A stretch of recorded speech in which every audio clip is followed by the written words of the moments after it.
नमस्कार दोस्तों, आपके अपने YouTube channel sir Vijay Kumar में आप सभी का स्वागत है। जैसा कि हम पिछली वाली वीडियो के अंदर कर चुके थे, तो हमने उसके अंदर किया था इलेक्ट्रोस्टैटिक का थर्ड पार्ट। उसके अंदर हमने एरिया वेक्टर तक कर लिया था। उसी से आगे दोस्तों शुरू करते हैं। शुरू करने से पहले जो मैं आपको एक रिक्वेस्ट करना चाहूँगा कि मेरे चैनल को सब्सक्राइब कर लीजिए अगर आप मेरे चैनल पर नए हैं,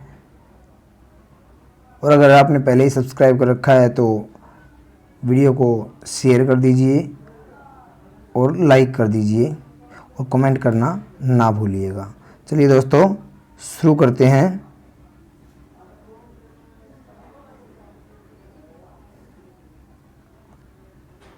नेक्स्ट टॉपिक है दोस्तों electric flux. Electric flux linked with any surface is defined as the total number of electric lines of force that normally pass through that surface। तो क्या है दोस्तों इलेक्ट्रिक फ्लक्स? वो क्या है? Linked with the surface is defined as the total number of electric lines of force that normally pass through the surface। जो normally जो है जितनी इलेक्ट्रिक लाइंस पास हो रही हैं सरफेस से, तो उसको हम क्या बोलेंगे? इलेक्ट्रिक फ्लक्स बोलेंगे इसका। देखो दोस्तों, इसके ज़रिए हम समझते हैं। मान लिया ये कोई भी सरफेस है आपके पास में, ये जो है एक सरफेस है, और जो इस पे जो है टोटल ये इलेक्ट्रिक फील्ड के इन बिटवीन है, ये इलेक्ट्रिक फील्ड की डायरेक्शन है। तो इसी के अंदर इलेक्ट्रिक फ्लक्स क्या होगा? इलेक्ट्रिक फ्लक्स को हम दोस्तों फाई से डिनोट करते हैं। तो यहाँ पे स्मॉल के लिए, स्मॉल एरिया के लिए डी फाई दिखाया हुआ है। D phi through a small area element D S small area element है, due to an electric field E at an angle theta with D S is. देखो दोस्तों, इस पे जो स्मॉल ये हमने मान रखे हैं डी एस स्मॉल एरिया, इस पे क्या हुआ? परपेंडिकुलर। ये यहाँ भी है परपेंडिकुलर इस पे, यहाँ भी है परपेंडिकुलर इस पे एरिया वेक्टर। तो इस तरीके से हम जो है सरफेस को मान रहे हैं। तो यहाँ पे जो डी फाई है, इसके अंदर फ्लक्स जो होगा, स्मॉल फ्लक्स स्मॉल एरिया के लिए, उसको क्या हो जाएगा दोस्तों? E D S. तो डॉट प्रोडक्ट है दोस्तों, डॉट प्रोडक्ट इसमें खुल जाएगी cos थीटा के अंदर। Total electric flux phi over a whole surface S due to an electric field. Total के अंदर निकालना हो दोस्तों तो हम क्या करते हैं? इंटीग्रेट कर देते हैं। टोटल निकाल लिया हमने तो आ जाता है हमारे पास में cos थीटा, और यहाँ पे जो है cos थीटा वो क्या है आपके पास में? एंगल इनके बीच में ए और डी एस के बीच में हम मान करके चलते हैं। सॉरी, हम सिंपली बोल देते हैं डॉट प्रोडक्ट में। तो डॉट प्रोडक्ट में हम इसको क्या लिख देंगे? ई डी एस वेक्टर की फॉर्म में। तो हम क्या कह सकते हैं दोस्तों? यहाँ से देखो, electric flux is a scalar quantity और but it is a property of vector field. तो यहाँ से दोस्तों हम क्या करेंगे? इलेक्ट्रिक फ्लक्स जो है वो क्या है? ई डी एस के, सॉरी ई एस, या जो इलेक्ट्रिक फील्ड और सरफेस जो थी उसकी प्रोडक्ट के, वेक्टर प्रोडक्ट के इक्वल है। यहाँ से ऐसा यूनिट क्या बोलेंगे इलेक्ट्रिक फ्लक्स की? तो क्या बन जाएगी? Newton metre square coulomb inverse square, या जूल मीटर कोलॉम इनवर्स। अगर मान लिया हमारे पास में एक स्पेशल केस ले लेते हैं, अगर मान लिया थीटा जो है वो एंगल 0 से बड़ा और 90 के बीच में है, तो फाई की वैल्यू पॉजिटिव हो जाएगी। 90 तक दोस्तों क्या होती है? 1 से 0 तक होती है। तो 90 है तो जब क्या होती है? 0, और 90 से अब है तो नेगेटिव हो जाती है। cos की वैल्यू पर डिपेंड करेगा ना। डायमेंशंस क्या हो जाएंगी दोस्तों? m1 l3 t-3 a-1। Next है दोस्तों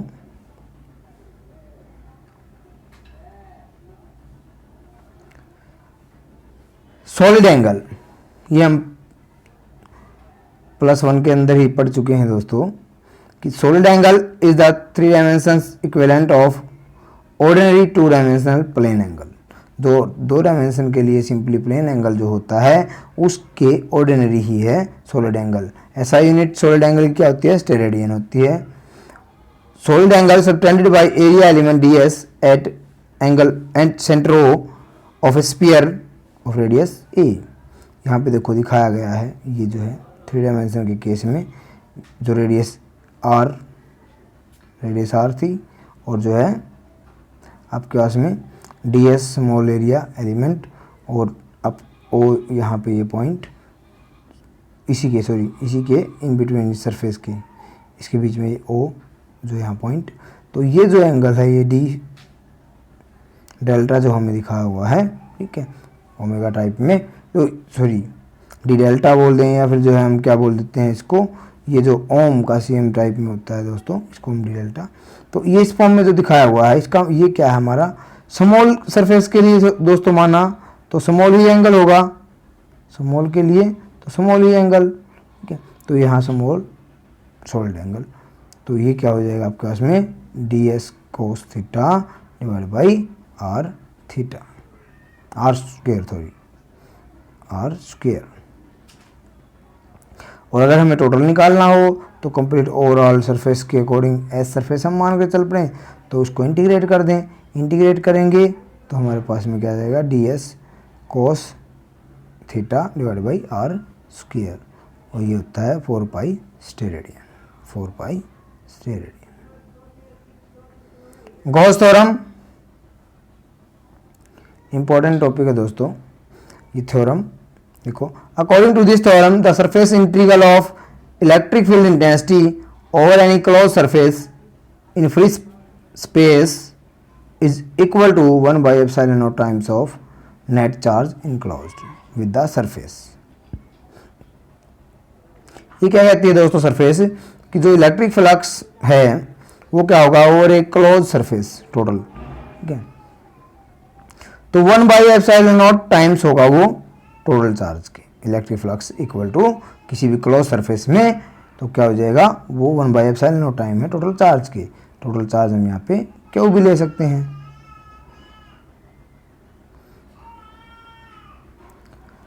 देखो दोस्तों इसका प्रूफ देखते हैं क्या कहता है proof of Gauss theorem for spherical symmetric body.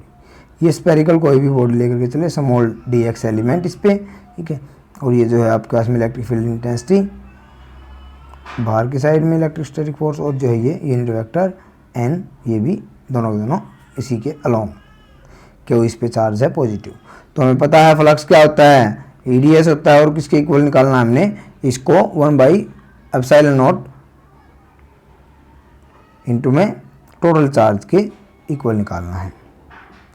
तो इसी को दोस्तों कर लेते हैं। देखो ई इलेक्ट्रोस्टैटिक फोर्स की क्या वैल्यू आई थी 1 by 4 pi epsilon naught Q by r square होती है।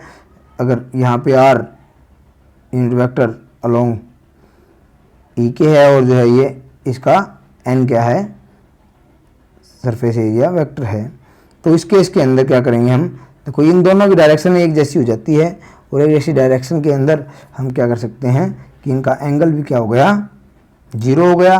तो यहाँ ये डॉट प्रोडक्ट है तो cos 0 1 के इक्वल हो जाएगा, तो हम cos 0 1 के इक्वल लेकर के चलें तो तब क्या आ जाएगा हमारे पास में D phi is equal to 1 by 4 pi epsilon naught Q D S by R square.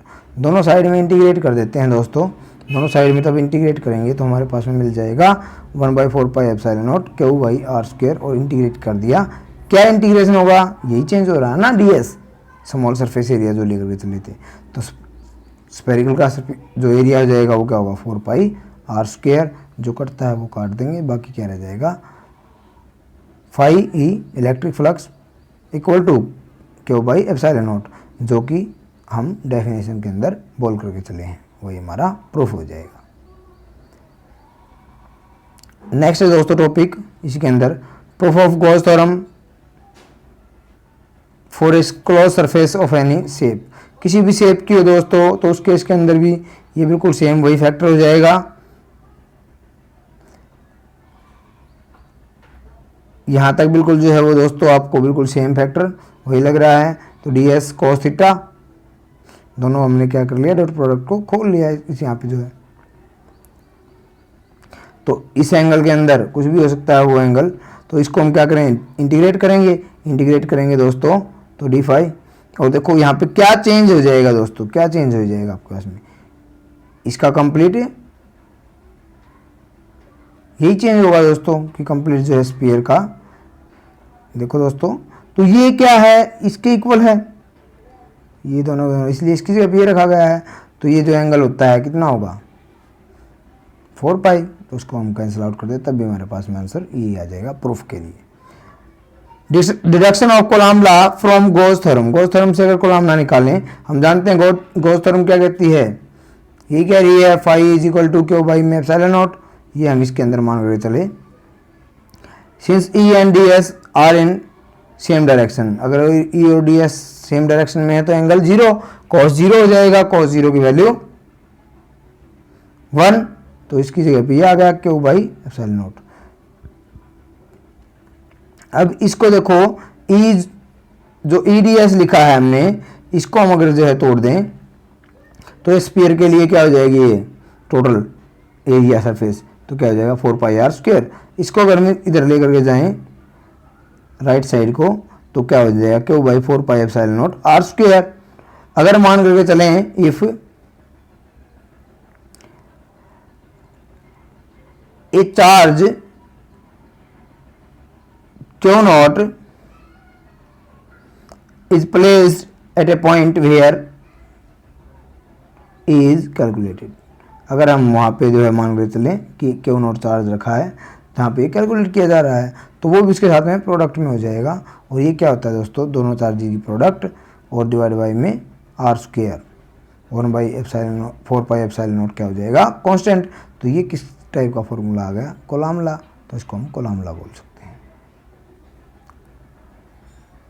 Next है एप्लीकेशन ऑफ गॉस थ्योरम, कुछ एप्लीकेशंस हैं गॉस थ्योरम की। Electric field intensity due to an infinitely long straight charge wire, एक infinitely long straight charge wire ले ली हमने, ये जो है इसके चारों ओर इसका इफेक्ट होगा जहाँ तक वहाँ एक टाइप में सिलेंडर की फॉर्म में काम कर रहा है, ठीक है। तो इसी तरीके से हमने इसके जो है ये यूनिट एरिया वेक्टर, ये इस तरीके से unit area vector electric field intensity की डायरेक्शन दिखा दी। वी नो, हम जानते हैं कि जो है गॉस थ्योरम क्या कहती है, phi is equal to Q by में एप्सिलॉन नॉट। तो अगर हम जो है इसके अंदर देखो, यहाँ पे दो हमने एरिया ले रखे हैं, एक ये बी और एक ये ए और एक ये सी, 3 हो गए। तो तीनों को अगर निकालें तो तभी इसके सम के इक्वल होगा ना, टोटल इलेक्ट्रिक फ्लक्स इन सबके सम के इक्वल। तो हमने ये ले लिया, इसको हम ले लेते हैं, इसकी वैल्यू ये होती है फर्स्ट टोटल के लिए, और इसके लिए अगर हम निकालें तो टोटल के लिए क्या हो जाएगा, इसके इक्वल आएगा, दोनों के इक्वल। दोनों में दोस्तों देखो ई डी एस के बीच में हमने जो है एंगल देखना है, ए वाली सरफेस में हमारे पास में 90 डिग्री एंगल है, बी वाली सरफेस में भी हमारे पास में 90 डिग्री एंगल है, और जो है सी वाली जो सरफेस है उसके अंदर क्या हमारा 0 डिग्री एंगल है। देखो दोस्तों मैं बताता हूँ कैसे। अब इसी डायरेक्शन में ये इलेक्ट्रिक फील्ड इंटेंसिटी और इसी डायरेक्शन में ये यूनिट वेक्टर और डीएस। अब इसके अंदर भी देखो दोस्तों 90 डिग्री का एंगल हो गया इसके बीच में सरफेस और उसके बीच में, ठीक है। और इसके अंदर भी 90 डिग्री का एंगल हो गया। तो इस तरीके से हमें लेकर के चलना है। देखो तो सी सरफेस, सॉरी देखो ये सी सरफेस जो है आपकी, ये यहाँ पे ये ई डी एस की वैल्यू एक जैसी आ जाती है दोस्तों, एक ही डायरेक्शन में है। यहाँ देखो ये ई और ये डी एस, यहाँ डी एस और ये ई, तो 90 डिग्री इनके बीच में, ये यहाँ क्या आ रहा है 0, तो ये ही रह जाएगा एक अकेला और बाकी 0 हो जाएगा, क्योंकि cos 90 क्या होता है 0। तो ये आएगा आपके पास में। तो डी एस क्या है, लेंथ है आपके पास में एक टाइप में, देखो डी एस 2 पाई आर कितनी लेंथ के अकॉर्डिंग था L, तो इसका कंप्लीट निकालने के लिए क्या आ जाएगा 2 पाई आर लेंथ। कंप्लीट के अंदर है ना दोस्तों, क्योंकि एक टाइप में सर्कल का काम कर रहा है एक जगह पे ये, ठीक है। तो सर्कल की तरह से जो कंप्लीट और आर L लेंथ तक, तो उसका जो सर्कमफ्रेंस हो गया 2 पाई आर L टाइप में हो गया, उसका टोटल जो है आपके पास में एरिया आ जाएगा। तो हम लिख सकते हैं इसको कि क्यू बाई में epsilon naught is equal to lambda L by epsilon naught. देखो where lambda is the linear charge density, linear charge density है कितनी लेंथ तक है, पर मतलब लीनियर चार्ज डेंसिटी मतलब एक यूनिट चार्ज डिस्ट्रीब्यूशन है जो एक लेंथ में, तो एल लेंथ तक है, तो ठीक है हमारे पास में लैम्डा एल आ जाएगा। तो ये हो गया हमारे पास में, ये वैल्यू आई थी, ये यहाँ रख देते हैं, और इसकी वैल्यू हमने ये निकाली है तो ये वैल्यू यहाँ रख देते हैं। दोनों को अगर हम सोल्व करेंगे तो वैल्यू आ जाएगी E is equal to lambda by 2 pi epsilon naught R. ये हमारे पास में वैल्यू आ जाती है, वेक्टर फॉर्म में इस तरीके से लिख सकते हैं। The direction of electric field intensity is radial outward from the positive line charge, for negative line charge it will be radial inward. ये हम पहले ही कर चुके हैं दोस्तों। इलेक्ट्रिक फील्ड इंटेंसिटी की पॉजिटिव से आउटवर्ड में होती है और नेगेटिव से इनवर्ड में होती है। नेक्स्ट है दोस्तों, अगर कोई स्फेरिकल सेल है उसके इसके अंदर वी नो, हमें ये पता ही है कि अल्फा जो है, तो इसके इसके अंदर क्या है दोस्तों, तो फाई ई क्या है, Q by epsilon naught. E and D S R in same direction, अगर सेम डायरेक्शन में है ई और डी एस तो तब उसके इसके अंदर क्या हो जाएगा, phi equal to Q by epsilon naught. तो इसी को आगे करते हैं दोस्तों। अब देखो इसको खोलेंगे, अगर जो है स्फीयर का वही फिर एरिया, तो 4 पाई आर स्क्वायर, इसको इधर लेकर के आएंगे, Q by 4 pi epsilon naught R square. हम जानते हैं कि जो सिग्मा है, देखो सिग्मा क्या होता है दोस्तों, चार्ज बाई में area, charge per unit area. तो एरिया को हम उधर लेकर गए तो सिग्मा के साथ में मल्टीप्लाई हो गया, उसकी जगह पे हम रख सकते हैं क्यू की जगह पे, तो क्यू की वैल्यू यहाँ रखेंगे, तो A is equal to sigma R square epsilon naught small R square.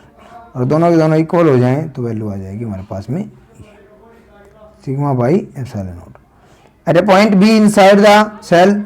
अगर इनसाइड में है सेल के तो क्या हो जाएगा दोस्तों, इनसाइड में सेल के जो चार्ज होता है वो हमेशा ही क्या होता है, सरफेस पे होता है, तो इनसाइड में वो चार्ज नहीं है यहाँ पे, तो इसी कारण 0, तो ए की value 0। Electric field intensity due to a thin infinite plane sheet.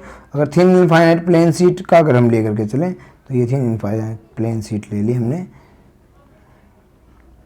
Gauss theorem Gauss law हम जानते हैं, ये कहता है, अब देखो इसके अंदर भी हमने बहुत सारे जो है अलग अलग पॉइंट लिए हैं, ये बी, ये ए, ये सी, वही इस पे भी जो है दोस्तों इस पे एक ही डायरेक्शन में, सेम डायरेक्शन में दिखा रखा है, इस पे 90 डिग्री में दिखा रखा है, तो अलग अलग हो जाएगा।